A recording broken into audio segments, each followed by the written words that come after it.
चले शुरू करते हैं। आज हम बात करेंगे एक ऐसे उनसर की जो साफ तवानाई की तरफ दुनिया की मुंतकिली के लिए बिल्कुल मरकजी हैसियत रखता है। ये एक ऐसा इंकलाब है जो हमारे सैयारे को बचाने का वादा तो करता है, लेकिन इसकी एक ऐसी कीमत भी है जो अक्सर हमारी नज़रों से ओझल रहती है। ये मादनियात लिथियम, जिसे अक्सर सफ़ेद सोना भी कहा जाता है, समझ लें हमारी जदीद दुनिया की शहरग है। ये उन बैटरियों के दिल में है जो हमारे फ़ोन से लेकर इलेक्ट्रिक कारों तक हर चीज़ को चलाती हैं। ये वज़न में हल्का है, बहुत ज़्यादा रिएक्टिव है और तवानाई को ज़ख़ीरा करने में इसका कोई मुकाबला नहीं। यही वो खुसूसियात हैं जो इसे हमारे काबिल तजदीद तवानाई के दौर का एक लाजमी हिस्सा बनाती हैं। और उसकी मांग सच पूछे तो वाकई हैरान कर देने वाली है। ज़रा इस बारे में सोचिए, दुनिया भर में जितना भी लिथियम पैदा होता है उसका तकरीबन 3/4 हिस्सा यानी 74% सीधा बैटरियों की तैयारी में चला जाता है। ये सिर्फ कोई एक सनत नहीं है, ये तो जैसे एक आलमी भूख बन चुकी है जो हर गुजरते दिन के साथ बढ़ती जा रही है। और ये भूख मुस्तकिल में कम होने वाली भी नहीं है। इंटरनेशनल एनर्जी एजेंसी का अंदाज़ा है कि 2040 तक इसकी मांग 10 गुना बढ़ सकती है। 10 गुना। इसी वजह से दुनिया भर के ममालिक में इस वसाइल को हासिल करने के लिए एक शदीद दौड़ शुरू हो गई है। एक ऐसी दौड़ जो हमारे जियोपॉलिटिकल नक्शे को ही बदल कर रख रही है।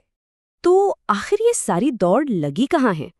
आइए इसके मरकज़ में चलते हैं, यानी जनूबी अमेरिका के एक ऐसे मुनफरिद खित्ते में जहां दुनिया के आधे से ज़्यादा ज़खायर मौजूद हैं।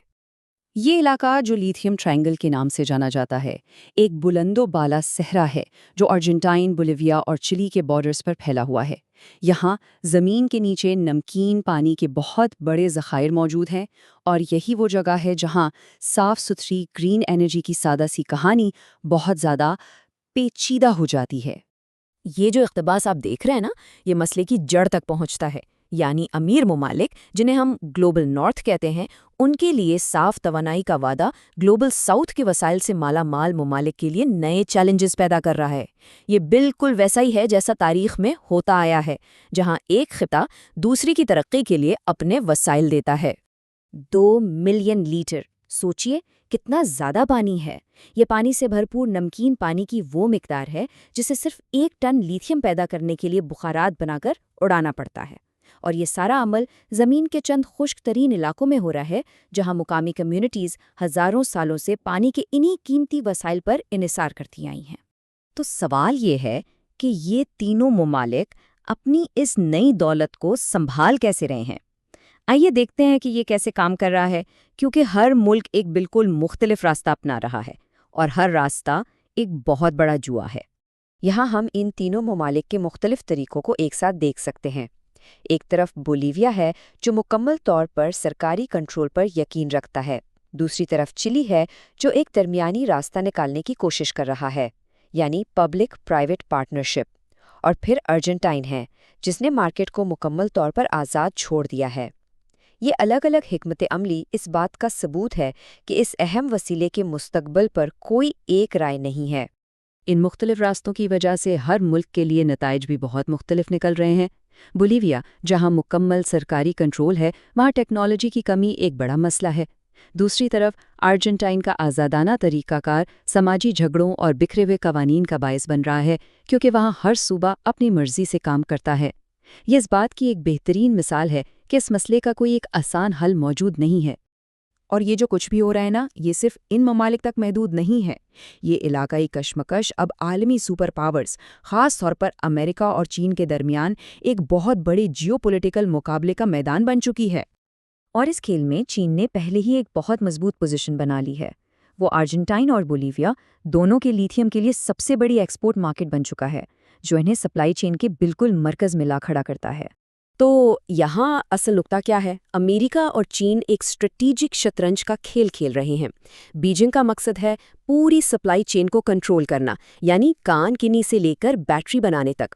वहीं दूसरी तरफ वॉशिंगटन कोशिश कर रहा है कि इस अहम मादनियात पर बीजिंग की गिरफ्त का मुकाबला करे और अपनी सप्लाई चेन को महफूज बनाए। چین کی حکمت عملی صرف باتوں تک محدود نہیں، آپ خود دیکھیں، براہ راست سرمایہ کاری اور بڑی کمپنیوں میں حصے خرید کر وہ خود کو اس خطے کی لیتھیم انڈسٹری کا ایک لازمی حصہ بنا رہا ہے۔ یہ صرف خام مال خریدنے کی بات نہیں ہے، یہ اصل میں کنٹرول حاصل کرنے کی کوشش ہے۔ تو جب ہم اس پوری تصویر کو ذرا دور سے دیکھتے ہیں تو ہمیں اپنے سبز خوابوں کے پیچھے چھپی اصل قیمتوں کا سامنا کرنا پڑتا ہے۔ یہ معاملہ صرف ٹیکنالوجی یا جیو پالیٹکس سے کہیں بڑھ کر ہے۔ یہیں پر اس صاف توانائی کا گہرا تضاد سامنے آتا ہے۔ اسے نکالنے کے عمل میں بھاری ماحولیاتی اور سماجی قیمت چکانی پڑتی ہے۔ یہ ان کمیونٹیز کے لیے پانی کے ذرائع ختم کر دیتا ہے جو ہزاروں سالوں سے وہاں رہ رہی ہیں۔ یہ ان کی آبائی زمینوں کو خطرے میں ڈالتا ہے، اور یہ ایک ایسے نظام کو مضبوط کرتا ہے جہاں گلوبل ساؤتھ ایک بار پھر گلوبل نارتھ کی ترقی کے لیے اپنے وسائل مہیا کر رہا ہے۔ تو آخر میں یہ ایک بہت بڑا سوال ہمارے سامنے کھڑا ہوتا ہے جس پر غور کرنا چاہیے۔ جب ہم ایک سرسبز مستقبل کی طرف بڑھ رہے ہیں تو کیا ہم نادانستہ طور پر انہی پرانے راستوں پر تو نہیں چل رہے جنہوں نے ہمیں سب سے پہلے اس بحران میں ڈالا تھا؟ یہ وہ سوال ہے جو اس پوری بحث کے مرکز میں ہے۔